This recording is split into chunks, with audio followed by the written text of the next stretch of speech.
ये यूटीएल का solar gamma plus inverter है जो कि RMPPT टेक्नोलॉजी पर काम करता है। दोस्तों स्वागत है आपका एक बार फिर से मेरे नए ब्लॉग में। आज डेट है 17 जनवरी 2024 और अभी दोपहर के 1 बजने वाले हैं। मैं करीब 11 बजे सो के जगा था, क्योंकि जैसे कि मैंने लास्ट ब्लॉग में आपको बताया था करीब 1 बजे के आसपास तक तो मैंने एडिटिंग की थी, जैसे कि आपने लास्ट ब्लॉग में देख ही लिया होगा। इसके बाद फिर शायद सौर जग गया था, 2 बजे के आसपास सौर सोया, फिर ये जग गया 4:30 बजे के आसपास, फिर ये 6 बजे सोया, फिर ये दोबारा से जग गया करीब 8 बजे के आसपास, फिर ये शायद 9 बजे, मतलब लगभग वो मुझे याद नहीं, उस टाइम मैं ज़्यादा नहीं जगा था, मेरी आँख खुल गई थी ये पता है। फिर सीधा मैं 11 बजे के आसपास जगा। और डेली की तरह दोस्तों लाइट आज भी नहीं है। आप लोग सोच रहे होंगे भैया डेली सुबह लाइट चली जाती है, क्या बात है, कटौती वगैरह चल रही है क्या यहाँ पर? तो कटौती तो ऐसा कुछ नहीं है, मतलब अभी तक तो नहीं जाती थी, लेकिन सर्दियों में थोड़ी गड़बड़ कर रही है। और दोस्तों उर्वशी बना रही हैं आज राजमा की सब्जी मस्त प्याज डाल के। डेली की तरह ही दोस्तों मैं सबसे ऊपर आ गया हूँ मेडिटेशन करने के लिए, और जिस वजह से आज आप इस वीडियो पर आए हैं उसके बारे में मैं आपसे बात करूँगा। क्योंकि कई लोगों का ये क्वेश्चन चलता है कि दोस्तों अगर मैं कोई बड़ा गेमिंग पीसी बनवा रहा हूँ या फिर मेरे पास कोई हैवी लैपटॉप है जो कि मेरा इन्वर्टर लोड नहीं ले पाता, या फिर लाइट जब जाती है तो कट हो जाता है, वहाँ पर बंद हो जाता है CPU चलते चलते, या फिर मेरा लैपटॉप थोड़ी देर चलता है, आधा 1 घंटा, और उसके बाद पूरे घर की लाइट बंद हो जाती है अगर ज़्यादा देर के लिए लाइट जाए तो इसके लिए दोस्तों सबसे अच्छा बेस्ट इन्वर्टर जो कि आपकी लाइट कट वगैरह भी नहीं हो, अगर लाइट जाती है, मतलब कभी कभी लाइट चेंज होती है तो उस वजह से कट हो जाती है, तो वो भी ना हो। और साथ में कभी कभार आपने ये भी देखा होगा कि जब लाइट जाती है और आप कोई वीडियो शूट वगैरह कर रहे हैं वायर लगाकर, तो कर की आवाज़ आने लगती है उसमें, मतलब आप जब उसकी एडिटिंग वगैरह करते हैं तो आपको पता चलता है कि उसमें कोई कर वगैरह की आवाज़ आ रही है। तो इसके लिए भी जो मैं आपको इन्वर्टर बताऊंगा वो काम करता है, क्योंकि हमने भी अपने घर में वही वाला इन्वर्टर लगवाया है। पहले हमारे घर में पुराना वाला इन्वर्टर लगा हुआ था तो उसमें हमें बड़ी प्रॉब्लम आती थी, घर का लोड ही नहीं ले पाता था। और दोस्तों जब हमने नया PC बनवाया तो उसमें तो बड़ी ज़्यादा हमें दिक्कत आई, हमारा PC का लोड ही नहीं ले पा रहा था वो इन्वर्टर। जैसी लाइट जाती थी वैसी PC झटका दे के बंद हो जाता था, और सत्यम का लैपटॉप वगैरह चल रहा होता है तो बिल्कुल ही लोड नहीं ले पाता, क्योंकि पुराना वाला जो हमारा इन्वर्टर था वो 1 किलोवाट का ही था, मतलब 1 किलोवाट का भी नहीं था, शायद 825 VA का ही था, तो वो पूरा लोड नहीं ले पाता था। अब हमने जो नया इन्वर्टर लगवाया है वो मैं आपको थोड़ी देर से दिखाता हूँ, पूरी जानकारी बताऊंगा, लेकिन अभी उस रूम में थोड़ा अंधेरा सा है तो इस वजह से मैं सोच रहा हूँ कुछ ब्लॉग वगैरह ही दिखा दिया जाए। मतलब ब्लॉग तो वैसे भी दिखाना ही है क्योंकि ब्लॉगिंग चैनल ही है, तो डेली ब्लॉग आते ही रहते हैं इस तरीके से। साथ में बीच में आपको इन्फॉर्मेशन भी दे देता हूँ अगर आपको यूट्यूब वगैरह है तो उससे रिलेटेड। और ये कोई प्रमोशनल वीडियोस नहीं है, मैंने काफ़ी ज़्यादा छानबीन करी है, मैंने क्या मेरे भाई ने और मैंने, हम लोगों ने काफ़ी ज़्यादा ढूंढे, कई सारे इन्वर्टर से रिलेटेड जानकारियाँ ढूंढी, कई सारे जो यहाँ पर शॉप्स भी हैं, अलग अलग इन्वर्टर के ब्रांडेड शॉप्स हैं, उन पर भी हम गए, उनकी रेट की जानकारी ली, उनकी मतलब इन्वर्टर में क्या खासियत है, और उसके हिसाब से जो हमें सबसे बजट में अच्छा इन्वर्टर लगा वही हमने अपने घर में लगवाया है। इस वजह से मैं आपको भी दिखाऊंगा। और कुछ टाइम बाद मार्च में या फिर अप्रैल में, मतलब जब गर्मियाँ शुरू होंगी तो यहाँ पर कुछ पैनल्स भी लग जाएंगे। 2 पैनल्स आ चुके हैं नीचे, मतलब रखे हुए हैं। हम फ्यूचर में इन्वेस्ट करना चाहते हैं, क्योंकि हमने सोचा कि एक बार लेना है भैया, एक बार ऐसा ले लो कि आगे फ्यूचर में भी वही बना रही है, नहीं कि अभी हमने लगवा ली ये वाला, फिर 2 साल बाद फिर हमें सोलर वाली की ज़रूरत पड़ रही तो हमने फिर चेंज करवाया। तो इस वजह से हमने फिर सोलर वाले भी इन्वेस्ट कर दिया। ज़्यादा महंगा नहीं आया, मैं आपको रेट वगैरह सब बताऊँगा, अभी मुझे खुद भी याद नहीं है, ज़्यादा देखना पड़ेगा। तो ज़्यादा समय ना बर्बाद करते हुए फटाफट से करता हूँ मेडिटेशन, उसके बाद नीचे एक्सरसाइज वगैरह करके फिर चलते हैं नीचे।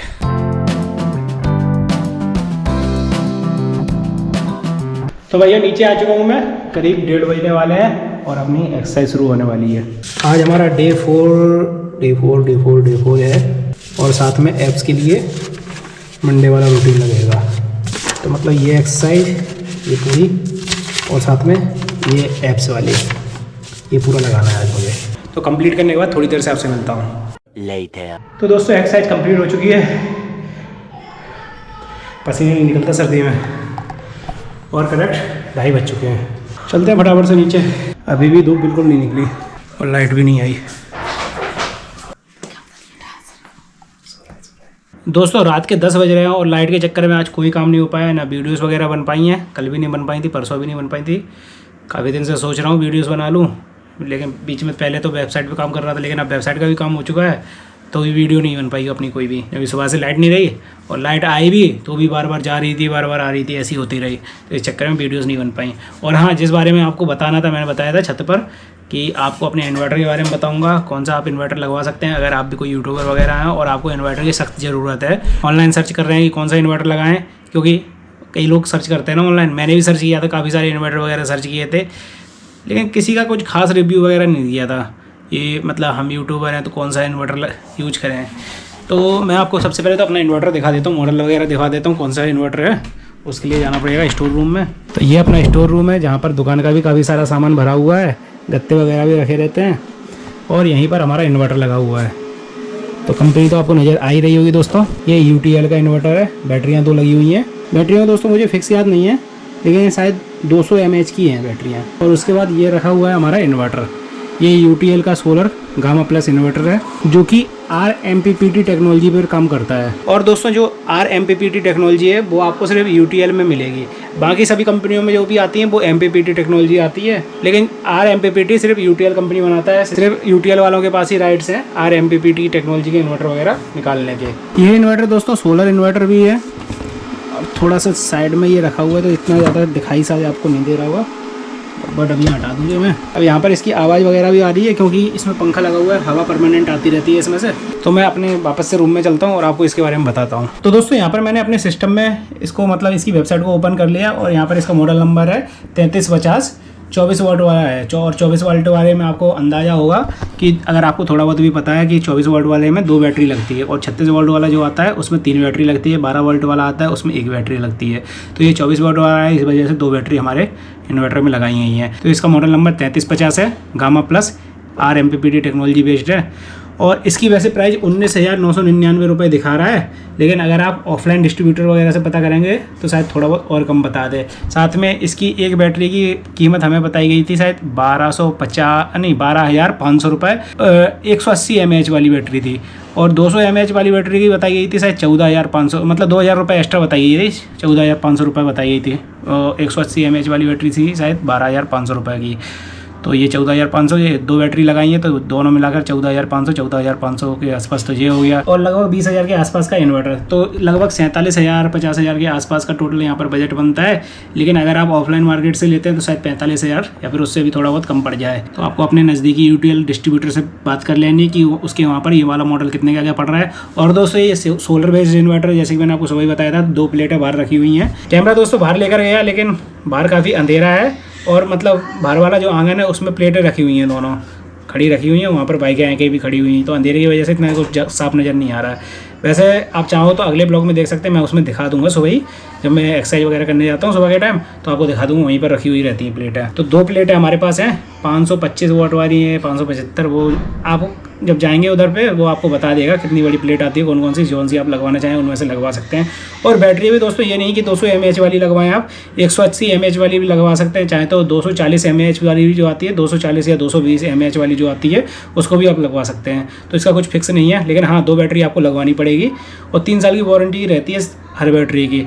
अगर बाई चांस एक ख़राब हो जाती है, कई लोग, मेरे मन में तो ये क्वेश्चन बहुत बार चलता रहता था, हम लोगों ने उनसे कई बार पूछा भी था कि अगर बाई चांस एक ख़राब हो जाती है तो बोलते भैया एक तो नहीं बदली जाती है, दोनों ही बदलनी पड़ती हैं साथ में। वैसे अगर एक की लाइफ ख़त्म होगी तो दूसरे की भी लाइफ ख़त्म होगी साथ में, मतलब ये तो रहता ही है कि अगर एक गड़बड़ होगी तो साथ में दूसरी भी गड़बड़ होती है, तो दोनों ही चेंज करनी पड़ती हैं। ये नहीं कि आपने सोचा एक ख़राब होगी तो एक को बदलवा देते हैं, दूसरी चलने दो, तो ऐसा नहीं होता दोस्तों, दोनों को ही आपको साथ में बदलवानी पड़ेंगी। हमें तो यही बताया है, अब उधर के कुछ और बता रहे हैं तो कुछ कह नहीं सकते। आप एक बार पता करके आइए, और चाहे तो हमें कमेंट सेक्शन में बता सकते हैं उन लोगों ने क्या बताया आपसे। और हाँ दोस्तों, जो मैंने आपको बताया था, अगर कोई यूट्यूबर है तो उसके साथ ये समस्या बहुत बार आती है कि जब वो अपना यूट्यूब की वीडियोस वगैरह बना रहा होता है कोई भी मोबाइल डिवाइस से या फिर कैमरा वगैरह से, तो हो सकता है जब लाइट चली जाए तो उसके अजीब सी एक आवाज़ साउंड की सुनाई दे, जब कोई भी वो माइक से रिकॉर्डिंग कर रहा हो, और जब एडिटिंग करने बैठता है तो उसमें कोई कर्र की आवाज़ आती है।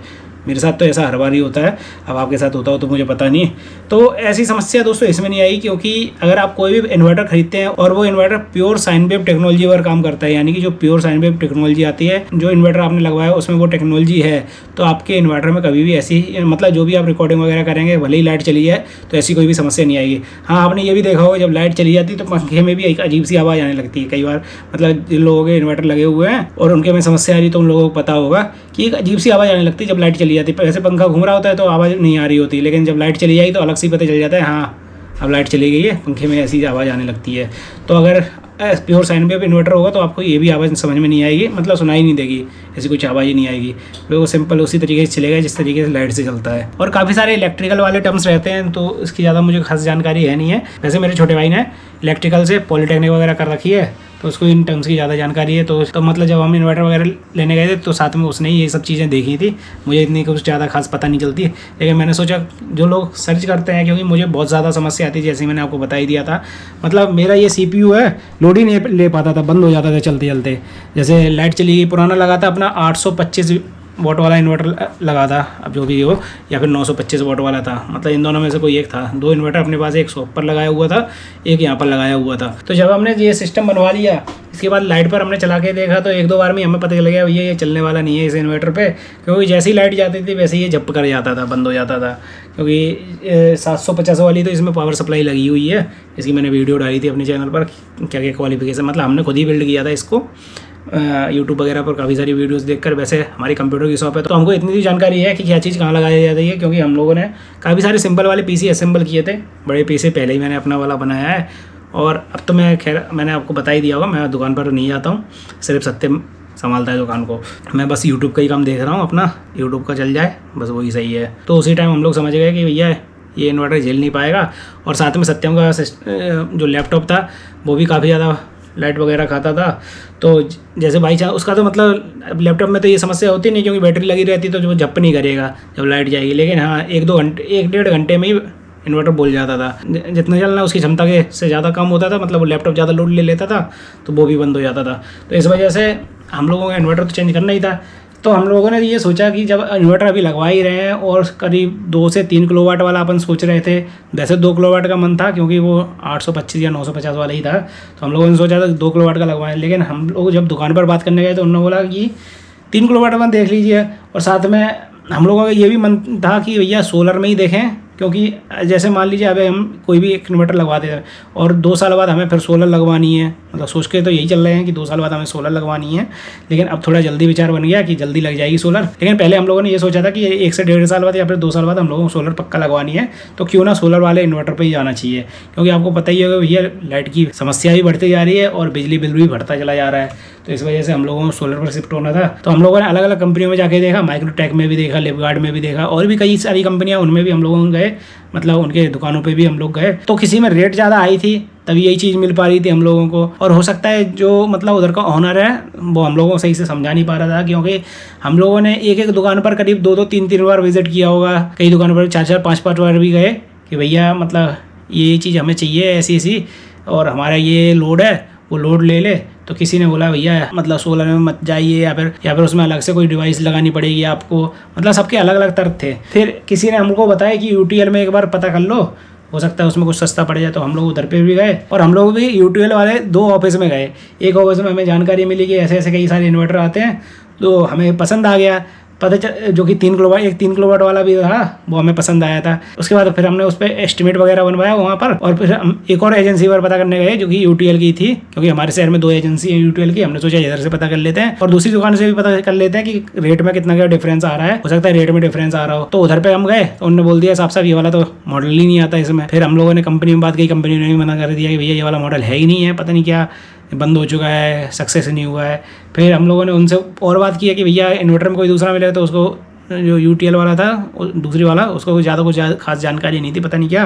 तो उसने बोला कि ऐसा कोई मतलब इस हिसाब से कोई मॉडल ही नहीं आते। फिर हम पहली दुकान पे गए तो उन्होंने कंपनी में बात करके पता किया, तो वो उसने बोल दिया हाँ एक मॉडल है जो हमने लगवाया है, वो वाला ये वाला मॉडल चल रहा है अच्छे से, मतलब अच्छा चल रहा है, तो आप चाहें तो ये वाला लगवा सकते हैं। इसका मॉडल नंबर तो वैसे मैंने आपको दिखाया ही था, 3350 है, गामा प्लस में 3350। लेकिन दोस्तों ये शायद 2.5 किलोवाट का आसपास का मतलब लोड वगैरह ले पाता है। अब कई लोग ये बोलेंगे भैया इससे पानी की मोटर चल जाएगी, तो उसका कुछ फिक्स नहीं है, क्योंकि हम लोगों ने अभी तक चलाकर नहीं देखी है। आप जब भी इसको प्लान करें बाई करने का तो एक बार आप पता कर लें कि भैया पानी की मोटर भी चल जाएगी या फिर नहीं चल जाएगी, क्योंकि उसमें भी कई सारी क्वालिटी होती है पानी की मोटर में भी। अब आपकी कौन सी पानी की मोटर है वो तो मुझे पता नहीं है, और उन सब का लोड वगैरह भी अलग अलग रहता है, तो वो आपको ही पता करना पड़ेगा अपने मतलब नज़दीकी जो केंद्र है उधर पर जाकर, UTL वाले सेंटर पर जाकर। कोई भी प्रचार वगैरह नहीं कर रहा हूँ दोस्तों, और आपकी मर्जी है चाहे कौन सी कंपनी का खरीदे, मैं तो बस आपको बता रहा था। अगर आप कोई इन्वर्टर वगैरह ढूंढ रहे हैं कि जो कि आपके सेटअप में आपकी मदद कर सकता है, यूट्यूब वगैरह सेटअप वगैरह आप बनाना चाहते हैं और चाहते हैं कि अच्छा इन्वर्टर लगाए कि आपका सिस्टम वगैरह बंद नहीं होना चाहिए, तो आप इस वाले इन्वर्टर पर जा सकते हैं। तो दोस्तों आज के ब्लॉग में बस इतना ही था, क्योंकि अभी मुझे काफ़ी सारी वीडियोस और बनानी है शिवम कंप्यूटर्स वाले चैनल के लिए। तो इस वाले ब्लॉग को यहीं पर खत्म करता हूँ, फिर मिलते हैं आपसे नेक्स्ट ब्लॉग में दोस्तों, तब तक के लिए बाय बाय।